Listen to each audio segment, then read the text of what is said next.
Pero po si Bibi Carla, may partida. 2024 Most Beautiful, Most Admired Channel, Carla, pang-pito.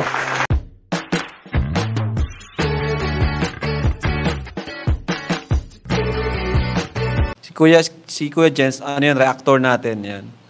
Official reactor. Hello mga kalingap, welcome back sa aking YouTube channel, this is Kuya Jens. So kung bago ka lang sa aking YouTube channel, huwag niyo pong kalimutang mag-subscribe at click the bell button para like updated sa bago upload na video. At huwag po natin kalimutang suportahan ng Puntim Kalingap sa pangunguna ni Kuya Val Santos Matubang at The End of Vlog at syempre Kalingap Rob.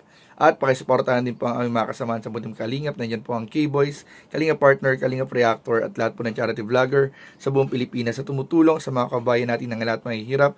Suportahan po natin lahat, guys. So ayun mga Kalingap, grabe po. Kahapon nga po ay madaling araw pa lang ginawa na natin agad ng reaction video ang announcement ng isang page sa Facebook kung saan naglalabas po ng mga survey sa mga vlogger at sa mga kilalang personalidad mga Kalingap. At doon nga napag-alaman natin mga Kalingap sa nilabas nilang post kahapon ng madaling araw ay naka-top 7 nga po si Carla sa top 25 most beautiful and admirable mga Kalingap na vlogger sa buong Pilipinas. At grabe nga po talagang nayanig po ang buong Kalingap community, lalong-lalo ng mga taga-suporta ng Tambalang Jomcar dahil sobrang saya, sobrang proud at sobrang nakaka-touch po talaga yung nangyari mga Kalingap na pagkasama. At hindi lang basta pagkasama lang ni Carla, top 7 mga Kalingap, top 7, hindi po biro, napakarami pong celebrity vlogger ang hindi po nakasama sa top 25. Pero imagine po, Carla, top pillar ng Jomcar at ng Team Kalingap, naka top 7. Grabe mga Kalingap. At dahil nga dyan mga Kalingap ay naglabas din po ng statement kagabi o sa live po ni Kuya Val ay talagang hindi po naiwasan o napigilan ni Kuya Val na sabihin ang mga advantages at ang lamang ni Carla at partida ni Carla. At grabe, basta sinare po ni Kuya Val ang iba pang mga bagay kung bakit nakapasok si Carla sa top 7 or sa top 25 ng most beautiful vlogger sa buong Pilipinas. Para malaman po natin mga Kalingap, panoorin po natin to at mamaya pag-usapan po natin in 5, 4, 3, 2. Pero po si Bibi Carla, may partida.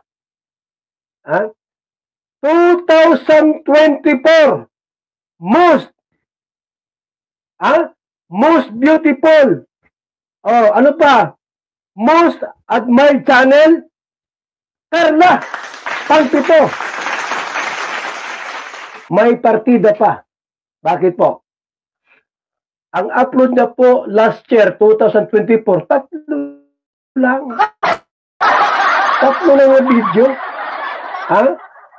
October isa, November isa, December isa. Natalo sila. In-upload nila po, binilang ko 600 videos upload nila. Natalo po ni Carla. Natalo.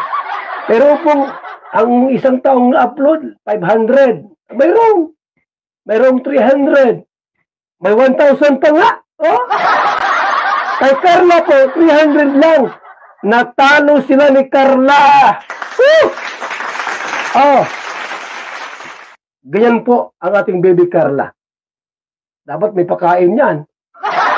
Mga Jomcar, hindi pwedeng ganyan. May partida tayo kay baby Carla. October po, upload isa lang, Isa lang. November, isa lang din pong upload niya. December, isa lang din. Wala siyang January, wala February, walang March, walang May, walang June, walang July. October lang po nagsimula. Isang taon po na-upload niya, 3 video lang, pero pang-7. Saan ka pa? Carla yan may agimat yan. May anting-anting yan.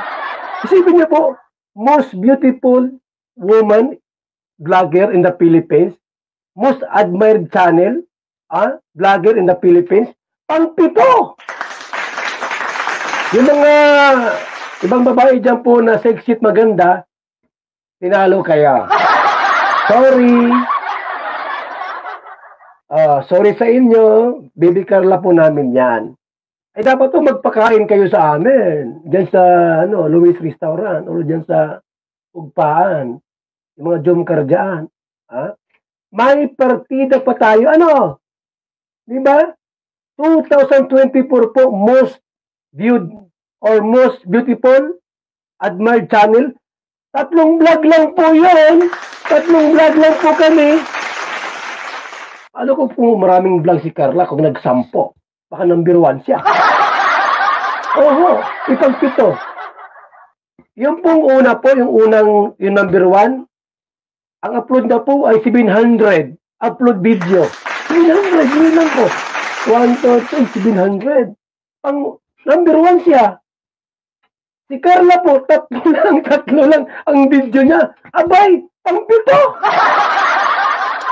Saan ka pa? Ha? Iba po si Baby Carla. May taglay na, ha? Anong tawag doon? Human magnetic power. Tinalo kayo. Mga kalingap, nung pinapanood ko itong live natin ni Kuya Bal, sobrang tuwang-tuwa ako. Kasi alam naman natin, kilala naman natin si Kuya Bal na napaka palabiro din. Yung ibang mga sinasabi niya ay dinadaan niya sa biro. Pero dito mga kalingap, yung sinabi po, mostly ng sinabi ni Kuya Bal dito, ay sobrang totoo po mga kalingap. Imagine, Carla Popular of Jump Car of Team Kalingap ay nagpartida mga kalingap. May partida po si Carla. Bakit po? Sa pag-vlog po niya noong taon 2024, 3 lang po ang upload ni Carla. Sabi nga ni Kuya Bal, 3 lamang po. Parang ang nangyari nga po, parang 1 buwan, 1 upload lang ang nangyari po. Pero grabe po, yung ibang mga kalaban po ni Carla, thousands of upload, 100 of uploads. Pero si Carla, 3 lang mga kalingap. Naka-top 7. What more po mga kalingap pag nag-araw-araw na pong upload yan si Carla or dinamihan na po ang upload, ay grabe. Talagang baka mag-top 1 po yan si Carla mga kalingap. Pero syempre, alam naman natin na hindi lang naman po sa upload din nagbabase. Siguro, hindi natin alam kung anong criteria nung page na nagpalabas po ng survey. Hindi natin alam kung anong criteria meron yung binabasehan nila. Pero grabe po, talagang kakaiba po itong nangyari na ito na 3 upload, nakapasok si Carla, top 7 pa. So, saan ka pa? Sobrang kakaiba. At talagang sinabi nga dito ni Kuya Bal mga kalingap na may kakaiba po talaga kay Carla. Kumbaga may agimat, may agimat nga daw po, may anting-anting. So, ayun po, kakaiba po, talagang merong human magnetic power po. At alam ko mag-a-agree po ang lahat ng taga-subaybay at manonood, lalo na sa lahat nagmamahal sa Jump Car. Meron pong magnetic power si Carla. Yan po ang totoo mga kalingap. Talagang lahat po ng sumusuporta ay talagang minamahal si Carla as their own child, as their own anak. Yung turing nila kay Carla, talagang anak na po mga kalingap. So, ayun po, patuloy pa rin supportahan mga kalingap si Carla sa kanya pagbablog. And we are all looking forward na tataas pa po yung ranking ni Carla sa most beautiful and mas dadami po yung award sa mga susunod pa pong mga survey. So, yun lamang po at maraming po salamat sa panonood. Please don't forget to like, comment, share, and subscribe sa ating mga video. Maraming po salamat. God bless. Bye-bye.